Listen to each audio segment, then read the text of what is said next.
Morning friends, welcome to Guruji's Kripa IAS academy. आज हम आपके साथ Himachal state specific current affairs के MCQs को प्रैक्टिस करेंगे। तो देखेंगे फ्रेंड्स, ये क्वेश्चंस आपको आने वाले अपकमिंग बजट, इकोनॉमिक सर्वे और आपके डिफरेंट एग्जाम्स में बहुत ज़्यादा हेल्पफुल होंगे। तो प्रैक्टिस करते हैं और देखते हैं कि क्या क्या इश्यूज हुए हैं स्टेट के इसके साथ। तो फर्स्ट क्वेश्चन है, वो कह रहा है व्हाट इज़ मशीन लर्निंग। अब हम इसकी बात करेंगे कि मशीन लर्निंग का कंसेप्ट जो है हिमाचल स्टेट में क्यों यूज़ हो रहा है। पर पहले स्टेटमेंट देखते हैं। मशीन लर्निंग इज अ सब field of artificial intelligence that enables computers to learn and improve from the experiences. So we all know this is era of technology, artificial intelligence का। और आपको बताना चाहेंगे यहाँ पर हिमाचल स्टेट में IIT मंडी ने जो है आर्टिफिशियल इंटेलिजेंस और मशीन लर्निंग को यूज़ करके अर्ली लैंडस्लाइड वार्निंग सिस्टम्स के लिए जो है वो सिस्टम्स जो है वो डेवलप किए हैं। तो यहाँ पर एग्जामिनर आपसे पूछ रहे हैं मशीन लर्निंग का कंसेप्ट क्या है।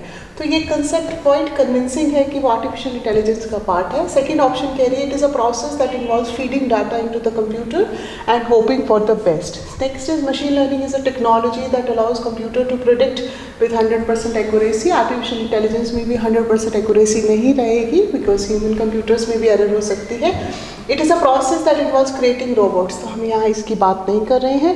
तो एज अ रिजल्ट हमारा जो आंसर है वो फर्स्ट पार्ट है that yes it is a type of artificial intelligence. और जैसे कि हमने कहा इस आर्टिफिशियल इंटेलिजेंस में हम प्रोग्राम्स डाटा को फिट इन करते हैं और IIT मंडी इस प्रोग्राम को यूज़ कर रहा है so that specially in Kinnaur district which is highly vulnerable for landslide, so that वहाँ पर जो है हम इस सिस्टम्स को यूटिलाइज करके एटलीस्ट डिज़ास्टर और लैंडस्लिप्स को क्या कर सकें, मिटिगेट कर सकें, उसके लॉसेस को जो है वो रिड्यूस कर सकें। राइट।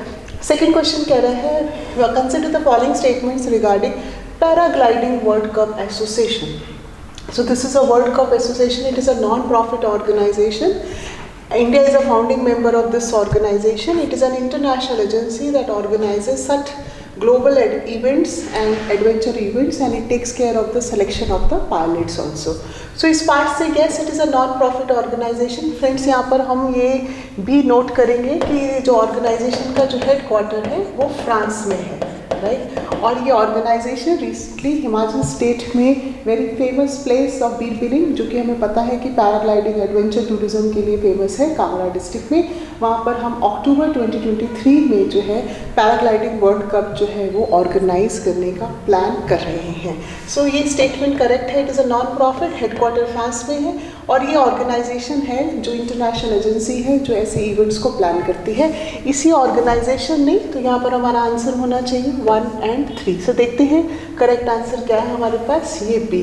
इसी ऑर्गेनाइजेशन ने ये जो वर्ल्ड कप था हिमाचल स्टेट में फर्स्ट टाइम जो है 2015 में 2015 में अक्टूबर 2015 में ऑर्गेनाइज किया था। शायद आपके पास जो है यहाँ पर इंफॉर्मेशन जो है दिस इज़ इम्पॉर्टेंट। और अब हमारे पास बीर बिलिंग की जो पैराग्लाइडिंग एसोसिएशन है वो इस एजेंसी के साथ कॉपरेट करके we are planning to make this. It is a matter of great pride for the state also. और इससे टूरिज़्म के साथ साथ जो है स्टेट की इकोनॉमी, डिस्ट्रिक्ट की इकोनॉमी को कितना ज़्यादा बूस्ट मिलेगा। राइट।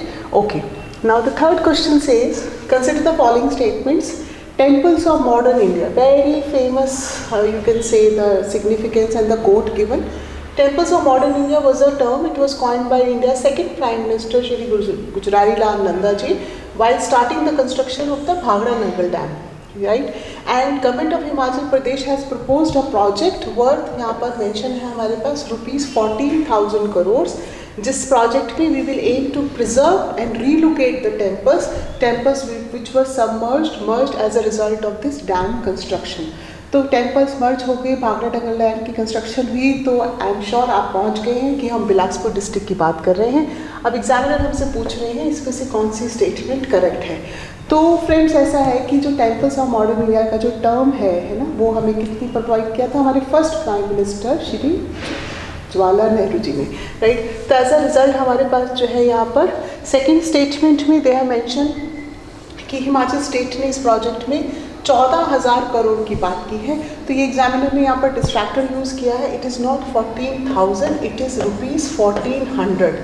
राइट। तो एज अ रिजल्ट इसके आंसर में हमारी कोई भी स्टेटमेंट जो है वो करेक्ट नहीं है। तो करेक्ट आंसर हमारे पास होना चाहिए यहाँ पर डी। राइट। और हमें ये art and cultural heritage point of view से स्पिरिचुअल और religious tourism point of view से ये पॉइंट क्लियर होना चाहिए कि बिलासपुर डिस्ट्रिक्ट के जो टेम्पल्स में जो स्ट्रक्चर्स है, इसमें गवर्नमेंट जो है 28 टेम्पल्स थे जो कि मर्ज हो गए थे। तो as a result now government has propose this project कि हम जो है यहाँ पर ब्रिज से एक एलिवेटेड आइलैंड से रोपवे से इन टेम्पल्स को जो है वो एलिवेट करके रिकन्स्ट्रक्ट करेंगे, right. So this project will be important and Himachal state has as we already discussed ₹1400। तो फ्रेंड्स ये बात अमाउंट स्टैटिस्टिक्स याद रखना है, ये 14,000 नहीं है, ये 1400 करोड़ रुपीज़ है and this project will be taken care of. Okay, now our next question is the theme of the National Horticulture Fair 2023 is Innovative Horticulture for Self-Reliance, right? So friends ये हमें रिवाइज करना चाहिए, national current का part है। Horticulture आपकी state economy point of view से बहुत important है कि नेशनल हॉर्टिकल्चर फेयर जो है हमने रिसेंटली ऑर्गेनाइज किया है कर्नाटका स्टेट बेंगलुरु में, right. The fair is organised by the Indian council of agricultural research, ICAR की बात हो रही है, and national academy of agriculture research. दोनों एग्रीकल्चर अकेडमीज़ का कंट्रीब्यूशन नहीं होगा, बल्कि यहाँ पर कहीं ना कहीं हॉर्टिकल्चर के इंस्टीट्यूशन का कंट्रीब्यूशन होगा। सो लेट्स देखते हैं, theme is correct because it is, you have to remember the theme, current point of view से इंपॉर्टेंट है, innovative horticulture for self reliant. So and third statement कह रही है, main objective of Krishi Udan scheme is to increase the share of the air carriage in the model this mix of transportation which includes horticulture also. This statement is also correct. So देखते हैं यहाँ पर हमारा first and 3 statement correct है, theme correct है, लेकिन जो हमारी एजेंसीज इन्वॉल्व हैं, तो देखते हैं इस बार से ये जो है बेंगलुरु सिटी में जो है हमने इसी थीम के साथ ये फेयर ऑर्गेनाइज किया है। यूनियन आपके एग्रीकल्चर मिनिस्टर ने इसको इनॉर्गरेट किया है और ये फेयर जो ऑर्गेनाइज्ड हुआ है उसमें Indian council of agriculture research, जिनका हेडक्वार्टर्स न्यू दिल्ली में है, लेकिन इसके साथ साथ इसमें जो सेकेंड एजेंसी इंस्टीट्यूशन जो इन्वॉल्व था that was Indian institute of horticultural research, जो कि जिसका हेडक्वार्टर बैंगलोर में ही है, right. So this will be the correct statement, right. And this institute of horticulture research is a subsidiary sub-institute of this main institution only, right. Now our last question for this interaction is, what is the total amount allocated by the union government for the 3 railway projects in the Himachal state in the recent budget? तो जो हमारा union level का economic budget आया है उसमें funds जो है allocate किए गए हैं 3 different railway projects के लिए, and it will be a great help and benefit for the Himachal state economy also, especially infrastructure wise. तो अब हमें we have to remember the you can say statistics की budget allocation या funds allocation कितनी है। इसमें हमारा पास जो है, because we have to retain this information, तो इसमें करेक्ट आंसर जो है हमारा 1902 करोड़ है। इस बार का union budget has allocated this much, and इसमें स्टेट्स की जो इसकी बाइफ्रिकेशन है एज यू कैन सी इस बार से, तो 3 रेलवे प्रोजेक्ट्स हैं। एग्जामिनर आपको मैचिंग में भी क्वेश्चन दे सकते हैं, यू कैन बी आस्क्ड कि 3 रेलवे प्रोजेक्ट्स में कौन कौन से प्रोजेक्ट्स हैं। तो भानुपल्ली, बिलासपुर, नंगल, तरवारा, चंडीगढ़, बद्दी, ये रेलवे लाइंस की कनेक्टिविटी से one can imagine that the physical infrastructure की कनेक्टिविटी जो है वो कितनी ज़्यादा बूस्ट हो जाएगी, और हिमाचल की इकोनॉमी स्पेशली इंडस्ट्रियल इंफ्रास्ट्रक्चर को जो है वो कितना सिग्निफिकेंट जो है वो बेनिफिट होगा। तो आज के लिए हमारे पास जो है आपके पास ये 5 क्वेश्चंस हैं, आप इनको रिवाइज कीजिए, प्रैक्टिस कीजिए, और आई एम श्योर ये आपको एग्जामिनेशन पॉइंट ऑफ व्यू से बहुत ज़्यादा हेल्प करेंगे।